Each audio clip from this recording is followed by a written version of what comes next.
வணக்கம். அஸ்ட்ரோவேலின் நல்ல நேரம் நிகழ்ச்சியின் சார்பாக அத்துணை சப்ஸ்கிரைபர்களையும் எல்லா அன்பு உள்ளங்களையும் எனது நண்பர்களையும் வருக வருக என வரவேற்பதில் பெருமகிழ்ச்சி கொள்கிறேன். வக்ரதுண்ட மகாகாய சூரியகோடி சமப்பிரபக அவிக்னம் குருமே தேவ சர்வகாரியேஷு சர்வதா. எந்நாட்டுடைய சிவனே போற்றி, என் நாட்டவர்க்கும் இறைவா போற்றி. நண்பர்களே, இந்த புத்தம் புதிய வீடியோவில் உங்கள் அத்துணை பேரையும் வரவேற்பதில் மிக்க மகிழ்ச்சி கொள்கிறேன். இன்றைக்கு சனிப்பயிற்சி பலன்கள் 2026 சிறப்பு தொகுப்பு, அந்த வரிசையில இன்றைக்கு நம்ம பார்க்க போவது துலாம் ராசி.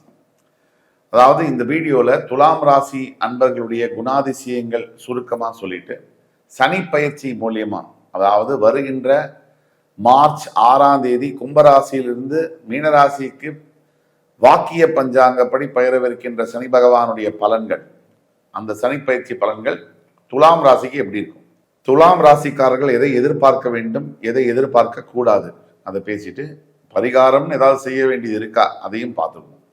வாங்க விரிவா பேசலாம். துலாம் ராசி காலபுருஷ தத்துவத்துடைய 7ஆம் வீடு என்பது துலாம் ராசி. துலாம் ராசி என்பவர்களுக்கு உழைப்பின் சிகரம், உன்னதமான பண்புகள் இருக்கும்.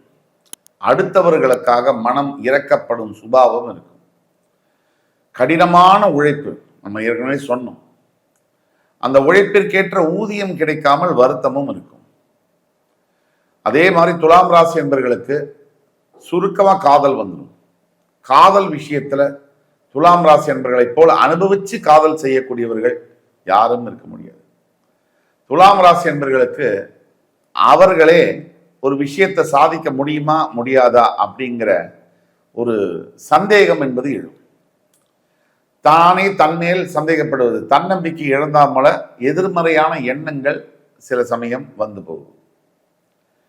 சிறு வயதிலிருந்து கஷ்டப்பட்டு படிப்படியாக முன்னேறி 35-40 வயதுக்கு பின்னாடி வாழ்க்கையில் மிகப்பெரிய உயரங்களை எட்டக்கூடிய அமைப்பு துலாம் ராசிக்கு உண்டு. இந்த சனிப்பயிற்சி துலாம் ராசியில் உச்சம் பெறக்கூடிய சனி பகவான், அதாவது எல்லா பயிற்சிகளிலும் சனி பயிற்சிக்கு மட்டும் அத்தனை கவனம் ஏன்? உலகம் முழுக்க பூஜைகள், புனஸ்காரங்கள், பயம். ஐயோ சனி பகவான் பயிற்சியாளர் நமக்கு ஏதாவது ராசிக்கு கெடுதல் பண்ணிடுவாரோ, ஒரு சிலருக்கு ஒரு விதமான நடுக்கமே இருக்கும் கூட சொல்லலாம். அப்படிப்பட்ட சனி பகவான் துலாம் ராசியில் உச்சம் பெறக்கூடியவர், தர்மகாரகன், நீதியை நிலைநாட்டும் தர்மத்தின் தலைவன் சனி பகவான். சனி பகவான் யாரு அப்படின்னு பல தடவை நம்ம பேசியிருக்கோம். யார் ஒருவர் நல்ல கர்மாக்களை செய்கிறார்களோ அவர்களுக்கு சனி பகவான் நல்ல பலனையே தருகிறார். யார் ஒருவர் தீய கர்மாவை செய்கிறாரோ ராசிக்கு அப்பாற்பட்டு அவர்களை தண்டிக்கிறார் சனி பகவான். அவர் தர்மத்தின் காரகன். அப்ப சனி பகவான் இப்ப நம்ம இந்த வருஷத்துல நம்பர் 1 இடத்தை பிடிக்க போவது யார் அப்படின்னா துலாம்னு கண்ணை மூடிட்டு சொல்லலாம்.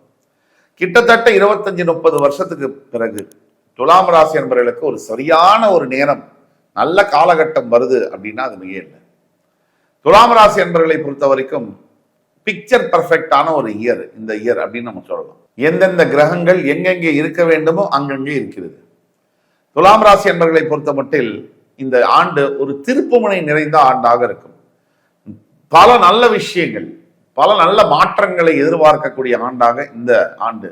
என் வாழ்க்கையில எவ்வளவோ வருஷமா நம்ம பட்ட கஷ்டம் எல்லாம் விடிவுக்கு வரப்போகுது அப்படிங்கிறத சத்தியமா சொல்ல முடியும். அதாவது இந்த காணொலியை பார்த்து கொண்டிருக்கக்கூடிய துலாம் ராசி நேயர்களுக்கு நம்ம என்னடா லைஃப்ல நமக்கு நல்லதுன்னு ஒண்ணு இருக்குமா இருக்காதா, நம்ம கஷ்டங்கள் எல்லாம் எல்லாரும் எதிர்பார்க்கிறது எது? ஜோதிடம் மூலியமா, ராசி பலன் மூலியமா எதிர்பார்க்கக்கூடியது நம்மளுடைய துன்பங்கள் துயரங்கள் ஒழியுமா, நமக்கு நல்லதுன்னு நடக்குமா, இந்த எதிர்பார்ப்புல தான் அத்தனை பேரும் பார்க்கணும். உண்மையை சொல்ல போனா துலாம் ராசிக்கு மட்டும் இந்த இயர் 12 ராசிகள்ல நம்பர் 1 இடம் அப்படின்னு நம்ம உறுதியா சொல்ல முடியும். இப்ப ஜனவரி புத்தாண்டு பிறந்து 3 வாரம் கழிச்சிருக்கோம். இந்த ஆண்டுல இருந்து மார்ச் 6ஆம் தேதியிலிருந்து கிட்டத்தட்ட துலாம் ராசிக்கு ஒரு விடிவு காலம் பிறக்க போகும் அப்படின்னு நம்ம உறுதியா சொல்ல முடியும்.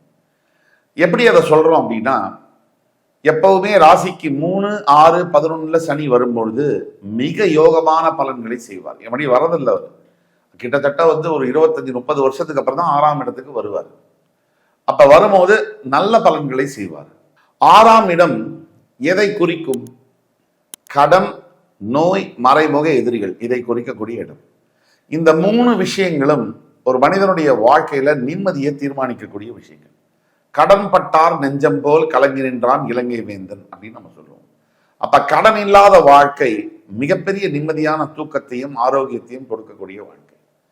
நோய், நோயற்ற செல்வமே குறைவற்ற வாழ்வை தரும். அதாவது எத்தனை படிப்பு, பணம், பதவி, பெயர், புகழெல்லாம் இருந்தாலும் உடம்புல நோய் இருந்தால் எதையுமே அனுபவிக்க முடியாத ஒரு யோகத்தை நாம் பெறுகிறோம். அப்ப நோய் அதுவும் தீர்ந்து போகக்கூடிய ஒரு காலம்.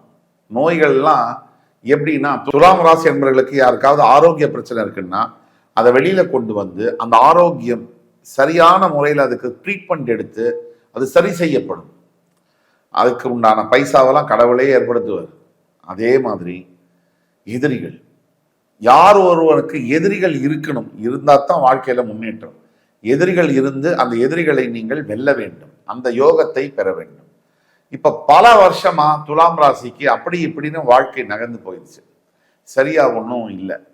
இப்போ இந்த ஆண்டுல இருந்து துலாம் ராசிக்கு மிகப்பெரிய ஒரு யோககரமான ஆண்டாக துவக்கம். எப்பவுமே கெட்டதும் தனியா வராது, நல்லதும் தனியா வராது. நம்ம ஏதோ ஒரு புள்ளியில நம்ம வாழ்க்கை நல்லதை நோக்கி தொடங்குகிறது. அந்த புள்ளி தான் இந்த புள்ளி. இந்த மார்ச் 6 முதல் துலாம் ராசி என்பவர்களுக்கு 6ஆம் பாவத்தில் வரக்கூடிய சனி பகவான் முதல்ல குறைவற்ற செல்வத்தை தருவார்.